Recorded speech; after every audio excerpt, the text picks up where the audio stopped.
ನಮಸ್ತೆ. ನೀವು ಕೇಳುತ್ತಿದ್ದೀರಿ ಪ್ರೇಮ್ ಅನ್ಮೋಲ್ ಹೋತಾ ಹೈ ವಾಣಿ.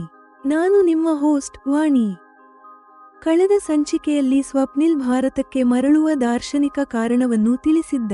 ಇಂದು ನೀವು ಕೇಳುವಿರಿ ಸ್ವಪ್ನಿಲ್ನ ಅಸಾಧಾರಣ ಪ್ರೇಮದ ಅಂತಿಮ ಪುರಾವೆ, ನನ್ನ ಪಪ್ಪ ಮುಂದೆ ಸ್ವಪ್ನಿಲ್ ನೀಡಿದ ಔಪಚಾರಿಕ ಪ್ರಸ್ತಾವನೆ ಮತ್ತು ನನ್ನೆಲ್ಲ ಚಿಂತೆಗಳು ದೂರವಾಗಿ ನಮ್ಮ ರೋಕಾ ಸಂಪನ್ನಗೊಂಡ ಆ ಸುಖದ ಕ್ಷಣಗಳು.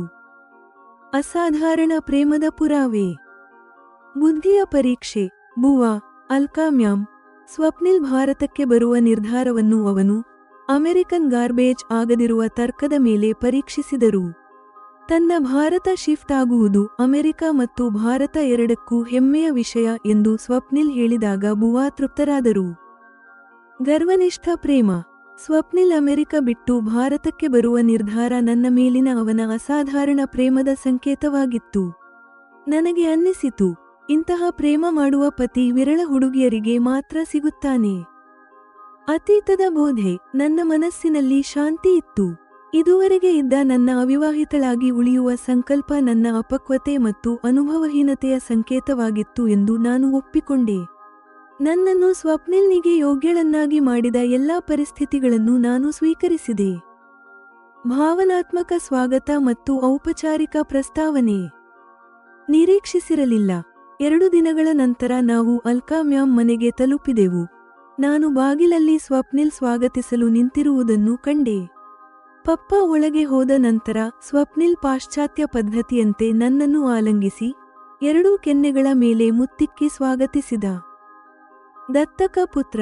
ಒಳಗೆ ಸ್ವಪ್ನಿಲ್ನ ಅಜ್ಜ ನಮ್ಮನ್ನು ಸುತ್ತುವರಿದರು. ಅಜ್ಜ ಸ್ವಪ್ನಿಲ್ ಭಾರತದಲ್ಲಿರುವ ನಿರ್ಧಾರದಿಂದ ಅವನನ್ನು ಅಲ್ಕಾ ಮ್ಯಾಮ್ಗೆ ದತ್ತಕ ಪುತ್ರ ನನ್ನಾಗಿ ಮಾಡಿಕೊಳ್ಳಲು ಹೇಳಿದರು. ಪ್ರಸ್ತಾವನೆ ಮತ್ತು ಸ್ವೀಕೃತಿ. ನನ್ನ ಮುಂದೆ ಮೊಣಕಾಲೂರಿ ಕುಳಿತು ಸ್ವಪ್ನಿಲ್ ಹೇಳಿದ, ನಾನು ನೀರಜ್ ಅಂಕಲ್ ಸಮ್ಮತಿ ದೊರೆತ ಮೇಲೆ ವಾಣಿಯೊಂದಿಗೆ ವಿವಾಹ ಪ್ರಸ್ತಾವನೆ ಮಾಡಲು ಬಯಸುತ್ತೇನೆ. ಪಪ್ಪ ಹೆಮ್ಮೆಯಿಂದ ಹೇಳಿದರು, ಈ ಸಂಬಂಧ ಆಗುವುದು ನಮಗೆ ಸೌಭಾಗ್ಯ ಮತ್ತು ಹೆಮ್ಮೆಯ ವಿಷಯ. ರೋಕಾ ಸಂಪನ್ನ. ನಾನು ಆಶ್ಚರ್ಯದಲ್ಲಿರುವಾಗಲೇ ಸ್ವಪ್ನಿಲ್ ನನ್ನ ಬೆರಳಿಗೆ ಅಮೂಲ್ಯ ಉಂಗುರ ತೊಡಿಸಿದ ಮತ್ತು ನಾನು ಕೂಡ ಅವನ ಬೆರಳಿಗೆ ಉಂಗುರ ತೊಡಿಸಿ ರೋಕಾ ವಿಧಿ ಪೂರೈಸಿದೆ. ಜೀವನದ ಹೊಸ ಮಾರ್ಗ. ಆನಂದ ಮತ್ತು ಸರಳತೆ. ನಾನು ನನ್ನ ಆನಂದದಲ್ಲಿ ಮಗ್ನಳಾಗಿದ್ದೆ. ನನ್ನ ಇಚ್ಛೆಯ ಪೂರೈಕೆಯನ್ನು ಖಚಿತಪಡಿಸುತ್ತಲೇ ಈ ಕಠಿಣ ಕಾರ್ಯವನ್ನು ಸ್ವಪ್ನಿಲ್ನ ಪ್ರೇಮ ಅತ್ಯಂತ ಸರಳ ಕಾರ್ಯವನ್ನಾಗಿ ಮಾಡಿ ಎಲ್ಲರ ಮುಂದೆ ಮಂಡಿಸಿದ ರೀತಿ ನೋಡಿ ನನಗೆ ಆಶ್ಚರ್ಯವಾಯಿತು. ಹೊಸ ಭವಿಷ್ಯ. ಕುಟುಂಬವು ಸ್ವಪ್ನಿಲ್ ಭಾರತೀಯ ಪೌರತ್ವ ಪಡೆಯಬೇಕೆಂದು ಅಲ್ಕಾ ಮ್ಯಾಮ್ ವ್ಯವಹಾರವನ್ನು ಅರ್ಥಮಾಡಿಕೊಂಡು ಸರಿಯಾದ ಸಮಯದಲ್ಲಿ ಅದನ್ನು ನಿಭಾಯಿಸಬೇಕೆಂದು ನಿರ್ಧರಿಸಿತು. ಸಂಬಂಧದಲ್ಲಿ ಬದಲಾವಣೆ.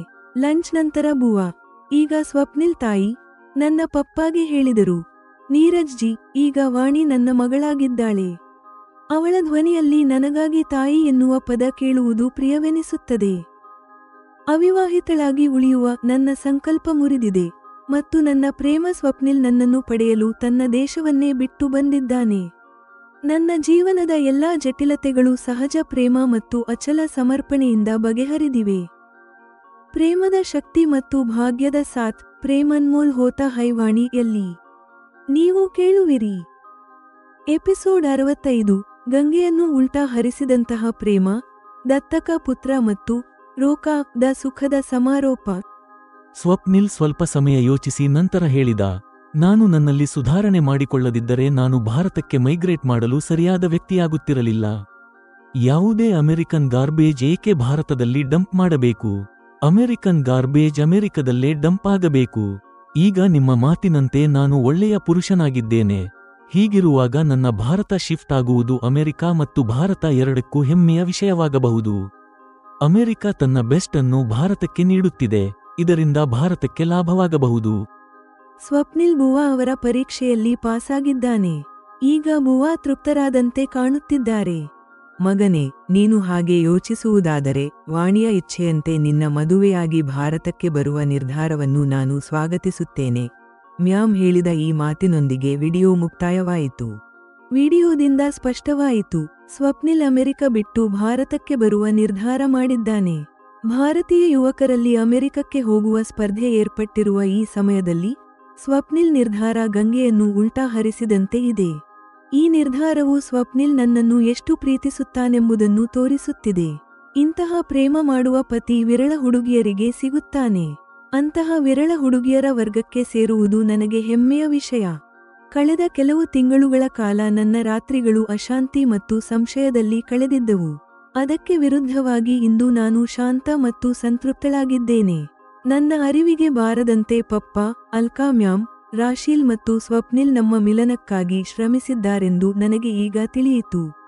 ಸ್ವಪ್ನಿಲ್ ಪೋಷಕರು ಮತ್ತು ಪರಾಗ್ ಸಮ್ಮತಿಯಿಲ್ಲದೆ ಸ್ವಪ್ನಿಲ್ ಈ ನಿರ್ಧಾರ ತೆಗೆದುಕೊಳ್ಳಲು ಸಾಧ್ಯವಿಲ್ಲ.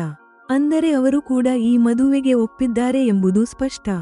ಅವಿವಾಹಿತಳಾಗಿ ಉಳಿಯುವ ನನ್ನ ಹಳೆಯ ನಿರ್ಧಾರ ನನ್ನ ಅಪಕ್ವ ಆಲೋಚನೆಯೇ ಎಂದು ನಾನು ಯೋಚಿಸುತ್ತಿದ್ದೇನೆ. ಅದು ನನ್ನ ಅನುಭವಹೀನತೆಯನ್ನು ಸೂಚಿಸುತ್ತಿದೆ ಎಂದು ನನಗೆ ಅನ್ನಿಸುತ್ತಿದೆ. ಸ್ವಪ್ನಿಲ್ನಂತಹ ಹುಡುಗ ನನ್ನ ಜೀವನಕ್ಕೆ ಬರುತ್ತಾನೆಂದು ನಾನು ಎಂದೂ ಊಹಿಸಿರಲಿಲ್ಲ. ಅವನ ಸಾನ್ನಿಧ್ಯದಲ್ಲಿ ನನ್ನ ಸುಪ್ತ ಭಾವನೆಗಳು ಜಾಗೃತಗೊಂಡವು. ಒಂದು ವೇಳೆ ಸ್ವಪ್ನಿಲ್ ಪರಿಚಯವಾಗದಿದ್ದರೆ ಅವು ಹಾಗೆಯೇ ನಿದ್ರಿಸುತ್ತಿದ್ದವೇನು? ಹಿಂದೆ ನಾನು ಪ್ರತಿಕೂಲವೆಂದು ಭಾವಿಸಿದ ವಿಷಯಗಳು ಇಂದು ನನಗೆ ಫಲವತ್ತಾದ ಮಣ್ಣು, ಗಾಳಿ ಮತ್ತು ನೀರಿದ್ದಂತೆ ಕಾಣುತ್ತಿವೆ. ಇವುಗಳಿದ್ದಾಗಲೇ ಬೀಜವು ಮೊಳಕೆಯೊಡೆದು ಸುಂದರ ವೃಕ್ಷವಾಗುತ್ತದೆ. ಹಾಗೆಯೇ ಈ ಎಲ್ಲಾ ಸಂದರ್ಭಗಳೇ ನನ್ನನ್ನು ಸ್ವಪ್ನಿಲ್ ಪ್ರೇಮಕ್ಕೆ ಯೋಗ್ಯಳನ್ನಾಗಿ ಮಾಡಿದವು. ನಾನು ಕೂಡ ಇಂತಹ ಅನುಕೂಲ ಅಥವಾ ಪ್ರತಿಕೂಲ ಪರಿಸ್ಥಿತಿಯಲ್ಲೇ ಬೆಳೆದಿದ್ದೇನೆ. ನನ್ನ ಸುತ್ತ ಪ್ರೇಮದ ಇರುವಿಕೆಯನ್ನು ನಾನು ಯಾವಾಗಲೂ ಅನುಭವಿಸುತ್ತಿದ್ದೆ. ಆದರೆ ನಾನು ಎಂದೂ ಯಾರ ಪ್ರೇಮಕ್ಕೂ ಬಿದ್ದಿರಲಿಲ್ಲ. ಇದೆಲ್ಲ ದೈವಲೀಲೆಯಂತೆ ಅನ್ನಿಸುತ್ತಿದೆ. ನಾನು ಹೀಗಿಲ್ಲದಿದ್ದರೆ ಸಾವಿರಾರು ಮೈಲಿ ದೂರದ ಸ್ವಪ್ನಿಲ್ ಹೃದಯದಲ್ಲಿ ರಾಣಿಯಾಗಿ ಸ್ಥಾನ ಪಡೆಯಲು ಸಾಧ್ಯವಿರಲಿಲ್ಲ. ನನ್ನ ಸರಳತೆ ಇತರರಿಗೆ ಅಸಹಾಯಕತೆ ಎನಿಸಬಹುದು, ಆದರೆ ಅದೇ ಸರಳತೆ ಮತ್ತು ಸತ್ಯ ಸ್ವಪ್ನಿಲ್ ಮೇಲೆ ಎಂತಹ ಪ್ರಭಾವ ಬೀರಿದೆ ಎಂದರೆ, ನನಗಾಗಿ ಅವನು ಅಮೆರಿಕ ಬಿಟ್ಟು ಭಾರತಕ್ಕೆ ಬರಲು ಸಿದ್ಧನಾದ.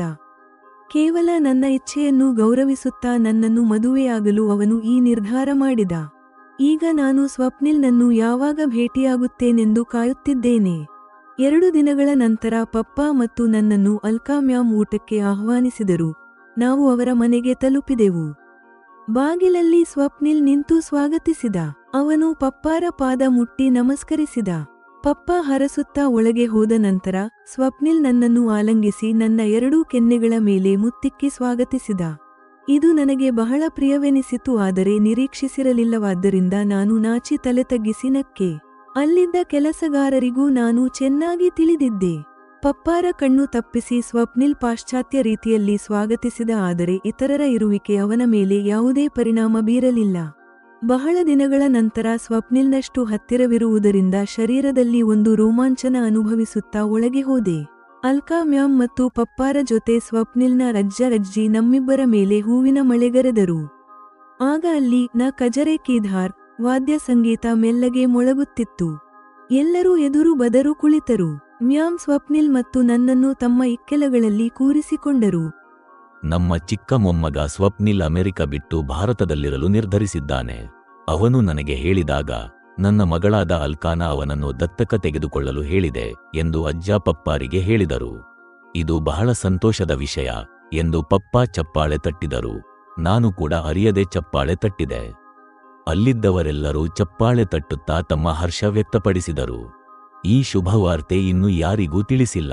ನೀರಜ್ ಜಿ ಮತ್ತು ವಾಣಿಗೆ ಮೊದಲು ತಿಳಿಸುತ್ತಿದ್ದೇವೆ, ಏಕೆಂದರೆ ಈ ನಿರ್ಧಾರದೊಂದಿಗೆ ಸ್ವಪ್ನಿಲ್ ಇನ್ನೊಂದು ಶುಭ ಕಾರ್ಯ ಮಾಡಲು ಬಯಸಿದ್ದಾನೆ ಎಂದು ಅಜ್ಜ ಸ್ವಪ್ನಿಲ್ನತ್ತ ನೋಡಿದರು.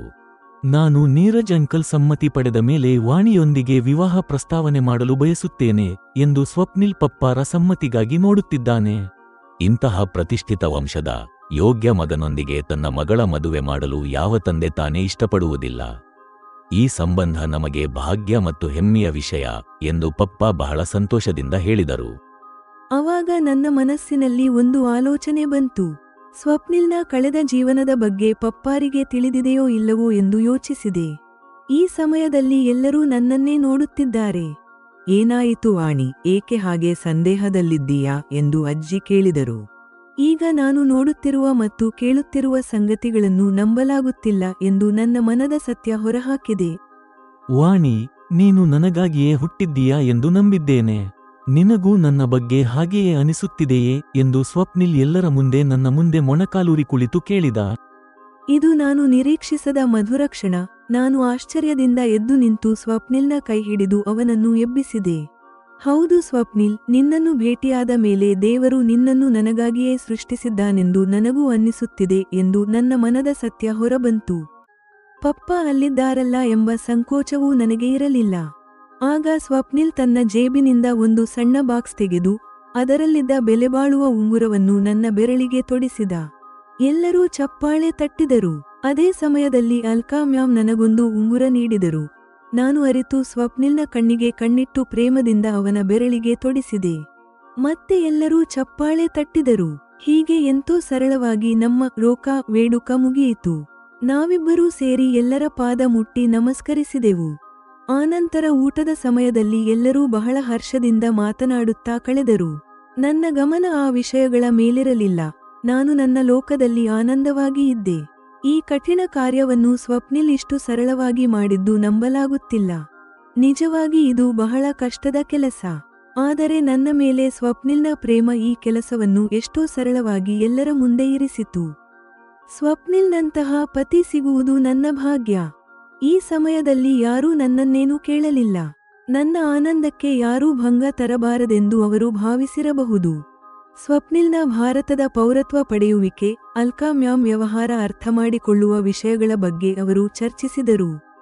ಮ್ಯಾಮ್ಗೆ ಸಹಾಯ ಮಾಡುತ್ತಾ ಸ್ವಪ್ನಿಲ್ ವ್ಯವಹಾರದ ಜವಾಬ್ದಾರಿ ವಹಿಸಿಕೊಳ್ಳಲಿದ್ದಾನೆಂದು ನಿರ್ಧರಿಸಲಾಯಿತು. ನೀರಜ್ ಜಿ, ಇನ್ನು ಮುಂದೆ ವಾಣಿ ನನ್ನ ಮಗಳು.